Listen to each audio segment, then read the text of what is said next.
Mountain ranges and plains in India. పర్వతాలు, పర్వత శిఖరాలు ఇండియాలో ఏమున్నాయో అవి చూద్దాం. ఫస్ట్ జమ్మూ అండ్ కాశ్మీర్ పైన K2 అనే కొండలు ఉన్నాయి. అవి వాటి పేరు ఏంటంటే కరకోనం. నెక్స్ట్ లడాఖ్లో ఉన్నవి. నెక్స్ట్ లడాఖ్లో కరకోనమ్స్ ఉన్నాయి. ఇక్కడ ఉండేది ఫస్ట్, ఇది ఇండియాలో ఉంటాయి కాబట్టి ఫస్ట్ కరకోనమ్స్, అందుకని ఇక్కడ K2 అని పెట్టారు. ఇది జమ్మూ అండ్ కాశ్మీర్ పైన ఉంటుంది. ఫస్ట్ ఇది వచ్చి తర్వాత ఇది వచ్చింది కాబట్టి దీన్ని K2 అని పిలుస్తారు.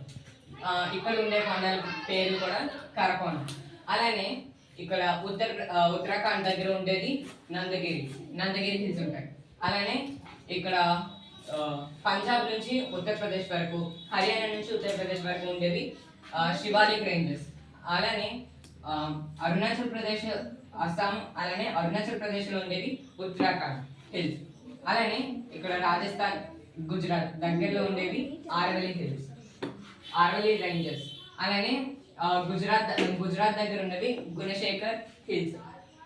నెక్స్ట్ మధ్యప్రదేశ్ అండ్ మహారాష్ట్ర మధ్యలో ఉండేవి వింధ్యగిరి రేంజెస్. అలానే మహారాష్ట్ర నుంచి ఛత్తీస్గఢ్ వరకు ఉండేవి సత్పురా రేంజెస్. అలానే కర్ణాటక నుంచి కేరళ వరకు ఉండేవి వెస్టర్న్ ఘాట్స్. అలానే కేరళలో ఉండేవి అనుముడి హిల్స్. నెక్స్ట్ ఒడిస్సా నుంచి తమిళనాడు వరకు ఉండేవి ఈస్టర్న్ ఘాట్స్. అలానే తమిళనాడులో ఉండేవి నీలగిరి హిల్స్. అలానే తమిళనాడులో దొడబెట్ట హిల్స్. Thank you.